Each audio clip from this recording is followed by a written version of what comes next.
morning, everyone. Welcome to History in the Kitchen. My name is Lacey. We're getting our video sorted out. Rachel's going to be pinning our folks on there. But just so you are all aware, we are recording this session. If you would, sorry, my brain just stopped. We've got a lot of new faces on here. If you have not been in a recorded session like this before, if you leave your video on and your mic unmuted, there is an entire possibility that you will be captured as a part of this recording. So if you would prefer not to, we recommend that you turn your cameras off and make sure that your mics are off so that you do not accidentally get captured in the recording of this session. We still have a couple of folks hopping in. And as we do, we would just love to know where y'all are joining us from. Give us a zip code or a city state or a city country. As an example, I'm joining from 22079 here in Lorton, Virginia. And I also just have one person at my camera. We'd love to know how many people are joining at your session. If you're not comfortable sharing that information broadly, you can click on either my name, Lacey, or Rachel's name in the chat or the participant list or on our videos, and that will share only with us when you start typing into the chat. So we'll give folks a moment to hop on in. I think I saw somebody joining us from Williamsburg, Virginia. So got some good 18th century colonial history there. Oh, Virginia Beach. Fantastic. And up in New England, Connecticut. Fantastic. Oh, they're popping by too fast. I can't catch them all. Awesome. Thanks so much for sharing with us, everyone.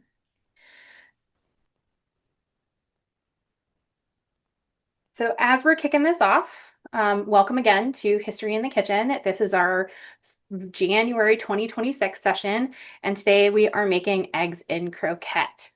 Rachel, can you pop our recipe on the screen, please?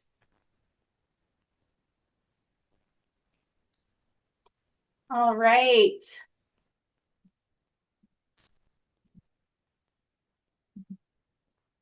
So if you would like to cook along with us today, you are going to need all of the ingredients that you can see on the screen: eggs, breadcrumbs, butter, flour, parsley, a little bit of salt and pepper, onion, nutmeg, and some milk.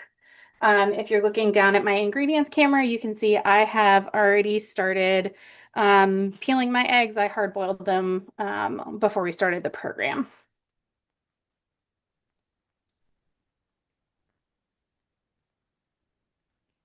All right, let's go ahead and take a look at that recipe. And we'd love to know what stands out about this recipe for you. Anything that's odd, interesting, weird. Feel free to pop it into the chat and Rachel will shout it out so that we can all hear it. I also put a PDF of the recipe in the chat. So that you can download it. You may have downloaded it on the Eventbrite page as a text file, but we also have that PDF for you in the chat. Thank you, Rachel. Mm-hmm. All right. Have we gotten any comments about sauce a la creme? Yes, we're going to flip over to that in a second and look at the sauce a la creme recipe as well. I also have one for that. I like how she assumes we already know how to make the sauce. They are right next to each other in the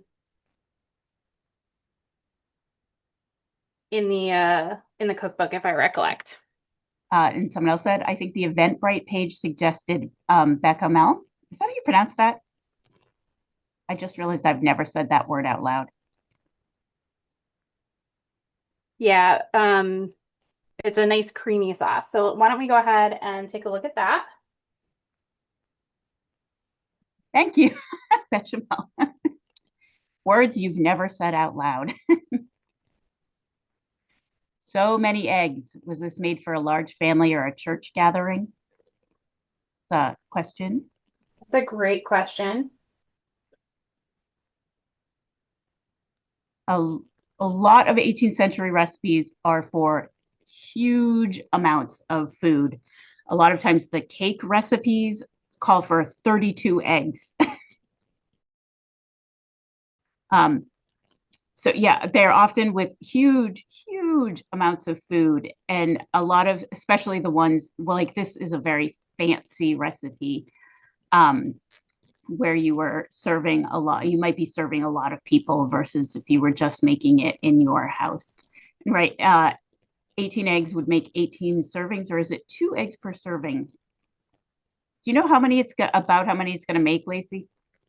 So it's recommended about 2 eggs per serving. So it'll give you about 2 fritters, which is what a croquette is essentially is a fritter. So it'll give about 2 eggs per person.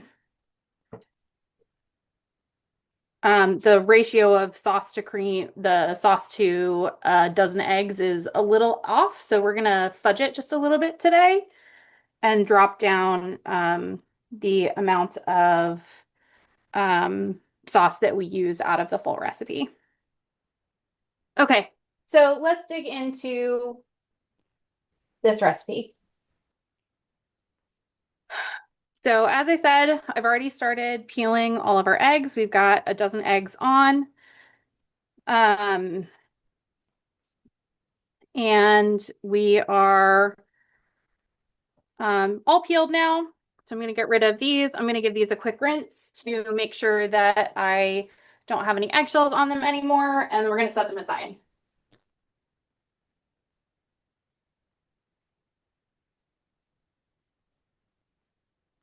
All right, so they're free of shell. We're going to pop those over to the side for a second. And we are going to get started with the sauce a la creme by putting a pot over the heat. I'm turning that on about medium heat. And I'm going to go ahead and drop my butter in to start getting that melted. I am starting with salted butter. Rachel, do you want to talk a little bit about salted butter and why I am picking that instead of unsalted butter Um, while I get started on dicing up my onion? in the 18th century, if a recipe just says butter, it's almost always salted butter, just because they were using the salt as a preservative. And if it's unsalted butter, it'll say fresh butter in the recipe. So it also just started pouring outside. Yeah, it did.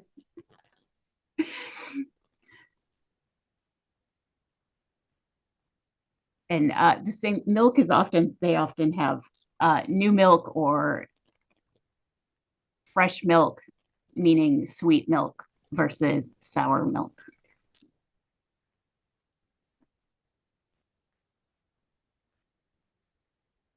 How much onion are you adding in the un? Let's see. I have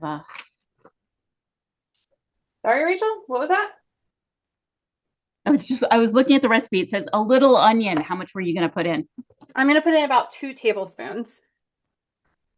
So not a whole lot, about that much onion.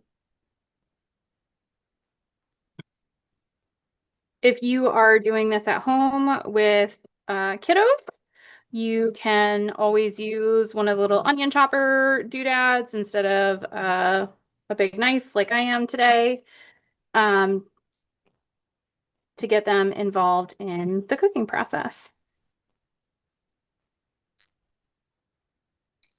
Is there any more beautiful sight than melting butter? No, and I'm about to put this onion in there and it's going to smell even more amazing.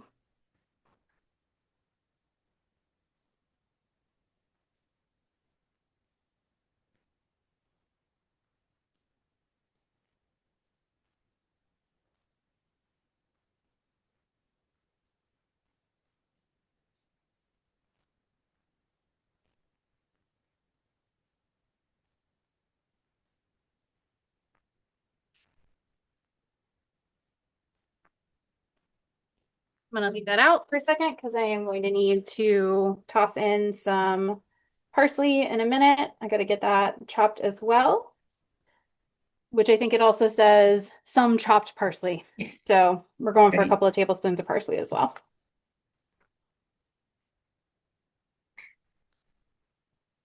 This is a later recipe. What year is Virginia Housewife? I have it 18, written this one's 1824. that it actually says salt and pepper, which often 18th century recipes don't have. And always wondered whether that was they just assumed that you knew to add salt and pepper, or they were adding that at the table. But I'm pretty sure they just assumed that you were adding salt and pepper.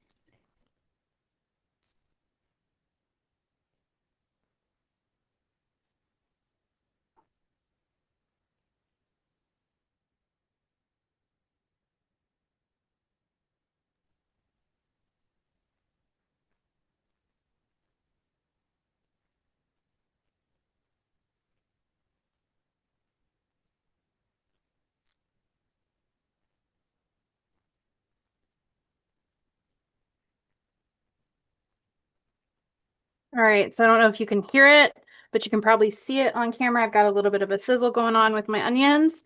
The goal really is to just get them softened, so we're not going to cook them for super long before I start adding in all of the other ingredients.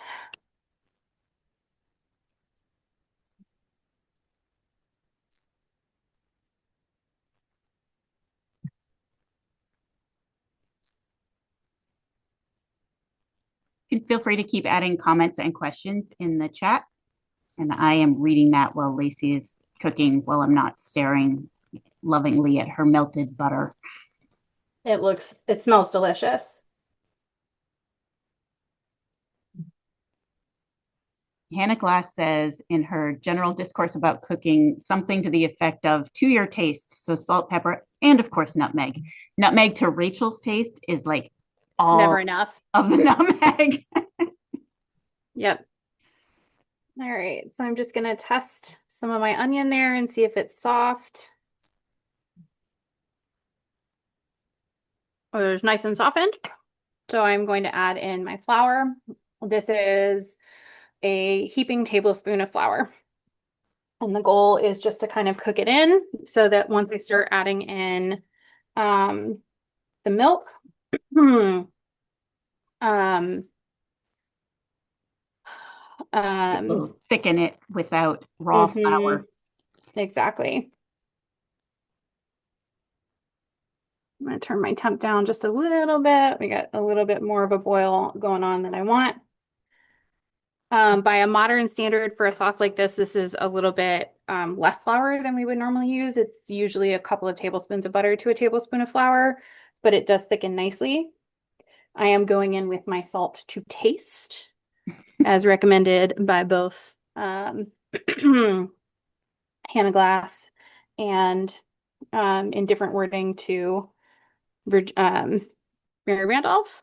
Added in my pepper as well. Usually when you're making a roux, it'll say cook until it smells nutty. It's usually Yep, what modern cookbooks say. and that's about where we're getting. So I'm eyeballing my Nutmeg. nutmeg. I'm gonna add about a quarter of a teaspoon of nutmeg into this because I am also potentially gonna add it into the rest as well.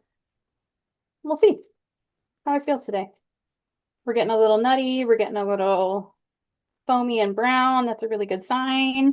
I'm gonna chuck in the parsley.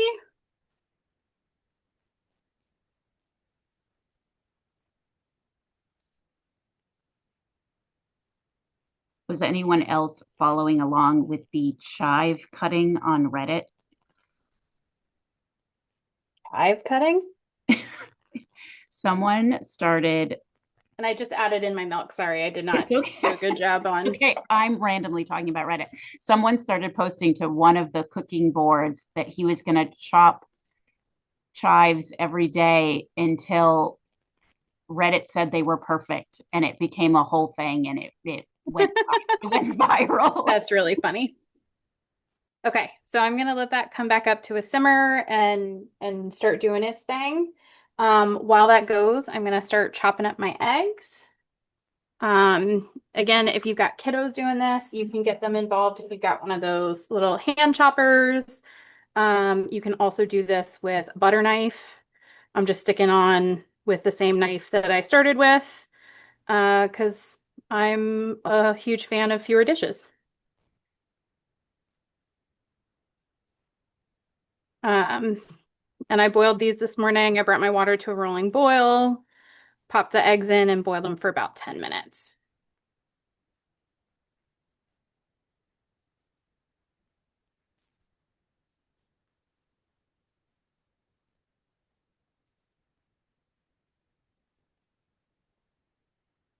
And I know Rachel's gonna hate me, but if you're wondering what size I'm cutting this to, about the size I would cut it for egg salad. So Rachel's not an egg fan. Rachel does not like eggs. So I'm going for about a little over a quarter to a half an inch. Someone Right. says they make a little egg slicer tool that isn't sharp, but good for people, kids or people with unsteady hands. You got it. All about that. Use what tools you need to make it work for you. All right, that's gone pretty thick already. You can see it's very gelatinous. I'm gonna let it cook a little bit more, see if I can get the rest of that fat cooked in.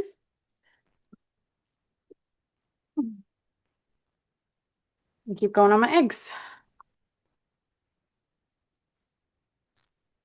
So a croquette or a croquet, English people tend to say croquet is sort of anything where you put a bunch of ingredients together, bread it, and fry it. So I was saying that a mozzarella stick is technically, I think, a croquet. There is such a huge um uh prevalence of, and I'm sure History Handmade over there in the chat will agree with us on this, huge prevalence of small bits of food mixed in a batter, or breaded and fried, in the 18th century. They show up in all different kinds of recipes.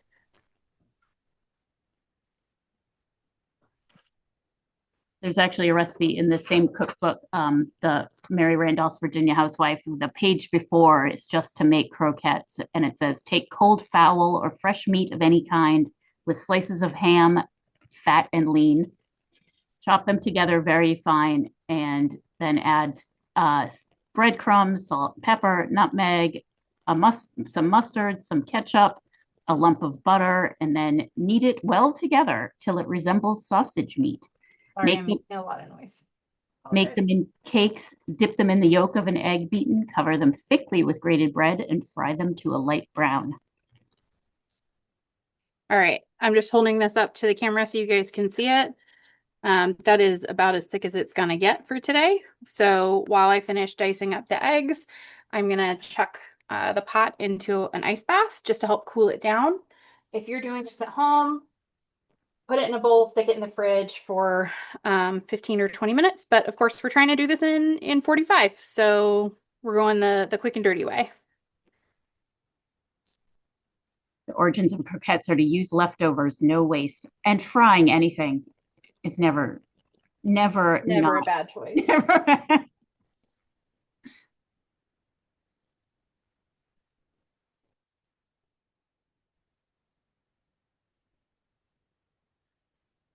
Lacey just froze, which I think she's unfrozen now, but is the amount of rain that is coming down right now outside our windows is intense. Yep. And I'm hoping that we'll stick through, but occasionally when we get super heavy rain like this, we do lose internet. So fingers crossed, everyone, that we hang on through the rest of the program.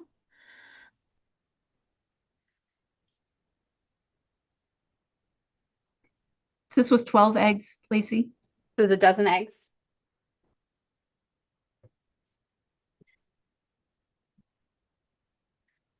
I'm also looking at this recipe and thinking about, in the 18th century, how much of a treat this might have been, at certain levels of society. I think it would have been pretty prevalent for the Masons, of course, whose cooking we do a lot of here at Gunston. But I don't know if many of you know that chickens essentially stop producing eggs in the winter. as the days get shorter and colder. There were ways of preserving eggs, and there's some interesting methodologies described in Hannah Glass's cookbook, The Art of Cookery Made Plain and Easy, um, including covering them in fat and storing them in a cool, dry place. Um, so just thinking about how special this would be. If it's not super, super cold, parsley and onions are still pretty prevalent. Parsley, in fact, we have in the garden right now at Gunston, and is in good enough shape to cut and use for something like this recipe. All right. And I think like talking about no leftovers is that anyone, even if they were reading this recipe, would just be adding whatever was left over to these. Did they Yeah. pickle eggs? Yeah. There are some pickled egg recipes out there, although now that I'm saying it, I of course can't pull any of the pickled egg recipes out of my brain. All right, so we've got our eggs all chopped. I am adding um, about half of the breadcrumbs that I've got right here. I'm just going to eyeball it. And setting those aside for a second. And then I'm going to add some more salt and pepper to taste. I am a pepper fiend, so they're going to get more pepper. And then I'm just going to stir that in. So I just noticed this recipe doesn't tell you what to fry them in. No, and I've done it in butter. Today we're going to use vegetable oil. The recipe, the adaptation does say butter, but I want to go for oil today because it's got a lower smoke point, and anybody who has been to History in the Kitchen in the last little while, or sorry, it's got a higher smoke point. Anybody who's been to History in the Kitchen in the last little while will remember that we have been really, really good at setting off the fire alarm. And I would like to not do that today. All right, so that's come down to about body temperature, which is a little warm, but it will do the job that we need it to. It smells freaking delightful. Bacon fat would be super rich and tasty. Lard, Ooh, yes. anything, Um, anything fried in lard is, in my world, delicious. 100%.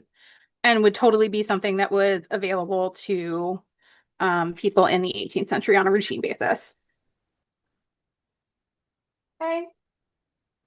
Oh, I botched that. I just poured all the eggs into the entire recipe of sauce a la creme. They're going to be a little soft. And I was distracted because who just said this? Because yum. Lisa said Italians make croquettes with potatoes and prosciutto and fry it in olive oil. Oh, heck yeah. I'm all about that. I think last season we were on the fried food kick and we made those potato balls, which were basically We did. rich mashed potatoes with some egg in them fried. Yep.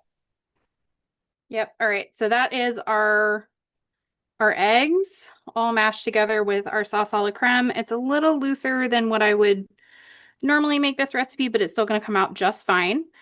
So I'm going to set those off screen because I've got a hot burner here and I really want to heat this one up so that y'all can see after I clean up a little bit.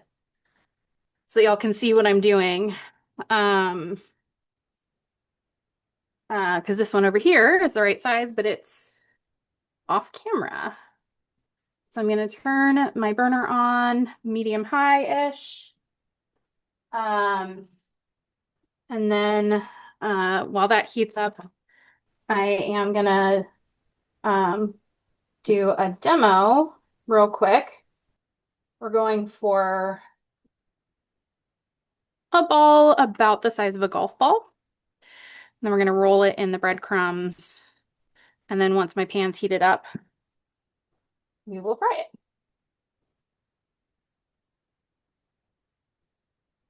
So I'm sorry because I got distracted by anything with potato in it. What weren't you supposed to do? What were we do what I it's used too about what much we sauce a la did? creme. I put all the sauce a la creme into all of the eggs. And gets a little bit more damp than what I would normally do, but it's going to be fine. All right. If you Thinking ever about want it. to, if you ever want to lure Rachel away, just say Potatoes. potatoes.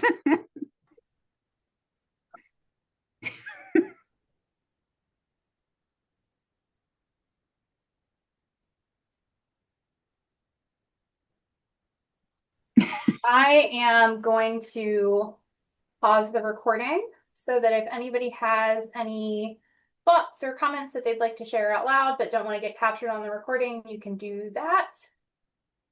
Oh, actually, you might have to pause it, Rachel. I think you have control of it.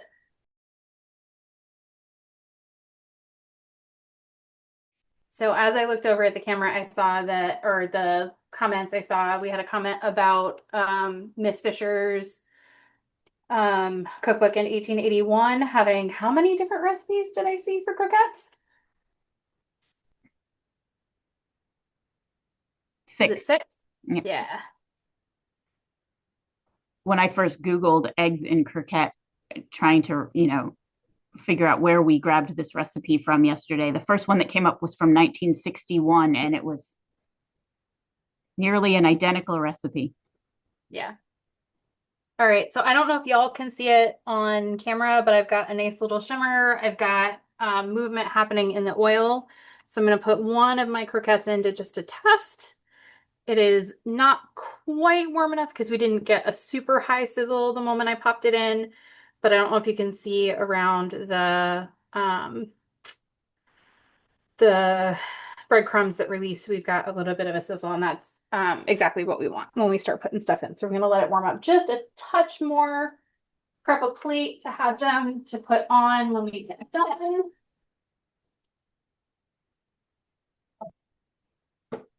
In one of her recipes in the 1881 cookbook, can these be deep fried? Anything can be deep fried. Yes. Sorry, back to my, she rolls them in powdered cracker crumbs and rolls them into oblong shapes. What is I our, like it. is I'd our, eat it. is the, isn't it the carrot puffs that are in oblong shapes? No, they're round.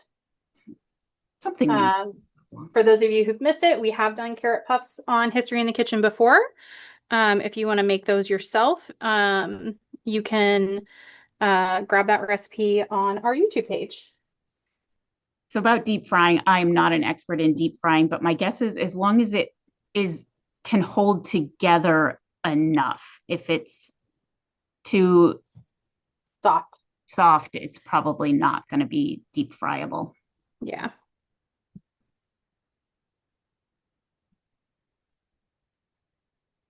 There's a nice sizzle. Yeah, we got a good sizzle going on.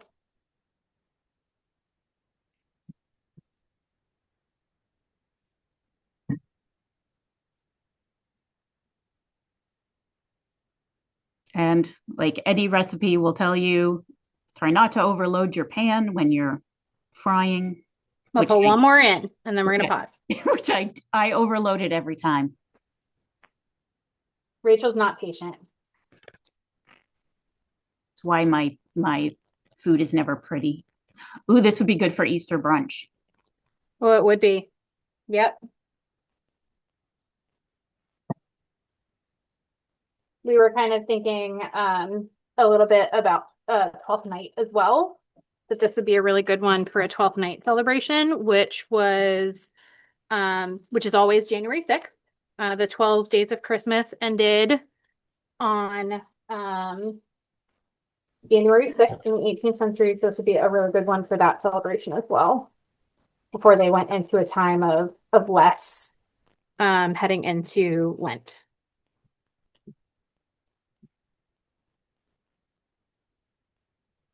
All right, I'm sure that y'all can't see it on camera, but that first one that I put in has a nice crust on the bottom, so I'm gonna flip it. The goal here, everything already being cooked, is just to get everything nice and brown.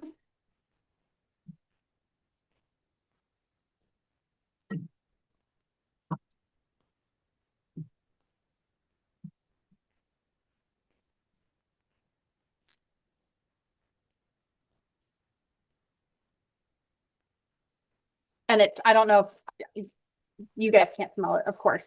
And you can't smell it down the hall, Rachel. Nope. But it smells delightful in here right now. I've got the onion and the parsley just kind of cooking off. And if you're wondering what I'm doing right now, we've got few little floaty things in there, just some bits that have separated from the croquettes that I'm taking out so they don't overcook.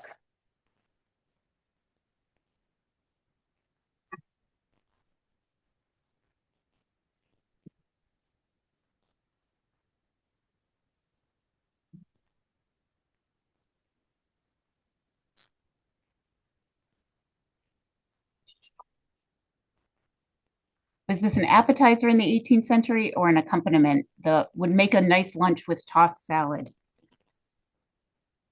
And Yeah, so do you want to tap on no, that one, go Rachel? you go ahead.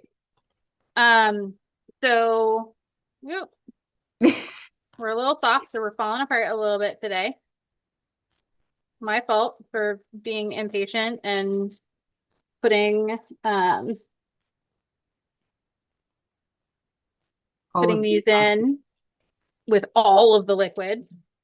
Um, but these were probably served on the table at the same time as several other dishes. Um, Heading into the 19th century, we start seeing food getting served in British and American tables on the sideboard. Um, but still a mix of things that we would think of as dessert and um parts like regular parts of the meal um all ending up on the table together. So we might see a sweet pie and these egg croquettes and um several other related dishes on the table along with some sort of big meat dish. So watching these fall apart reminds me that I just saw a recipe that had you make falafel and then you broke up the falafel and put it on salad. This, though I That would do be good. eggs, I betcha. It'd be good. Little Yep. crumbly, crispy pieces. Yep. I'm gonna eat some of the crispies.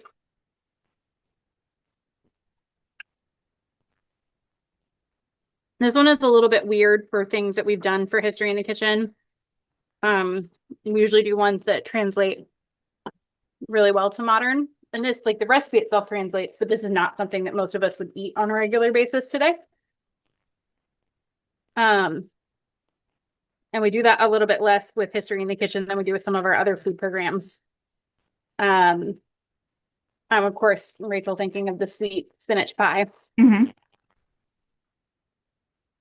which is an incredibly divisive dish. Some people loved it, some people absolutely despised it.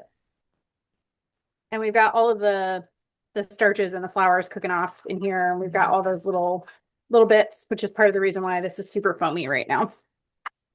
So I'm going to hang tight on putting any more in. We're also getting towards the end of the program.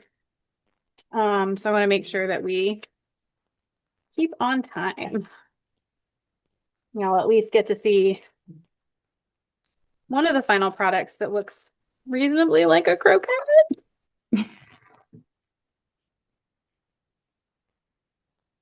The They just don't Rachel, like me today. the Rachel School of Food. Does it taste good? Who cares what It it does. Not for you, but it does. Who cares what it looks like?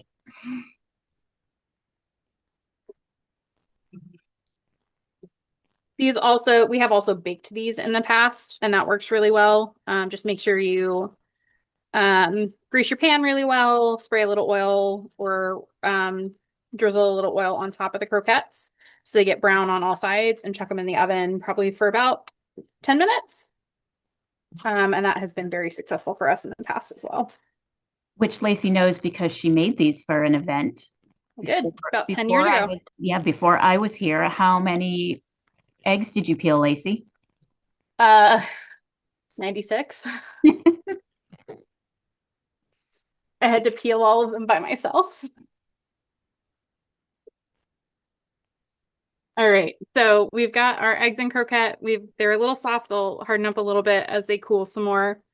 But as I said, this little crumb stuff, absolutely delicious for somebody who likes eggs. Um, and that kind of brings us to the end of our program for today. We are super excited that you all joined us today. Thank you for sticking with us and learning about 18th century foodways in this modern kitchen. And we hope to see you again for our next session. Next month, we are doing African American History Month, and we are still finalizing what that recipe is going to be. So hopefully you will be able to get that soon. Registration for the program, however, is open if you want to go ahead and get registered for that now. We have done a variety of things for Black History Month in the past, including African peanut stew, cornbread, and a variety of other dishes that made it into the American palate thanks to people who were brought here through no choice of their own. So we're celebrating the food that they made when we talk about Black history next month. We're gonna kill the recording and hopefully you will stick around and let us know if you have any other thoughts or questions.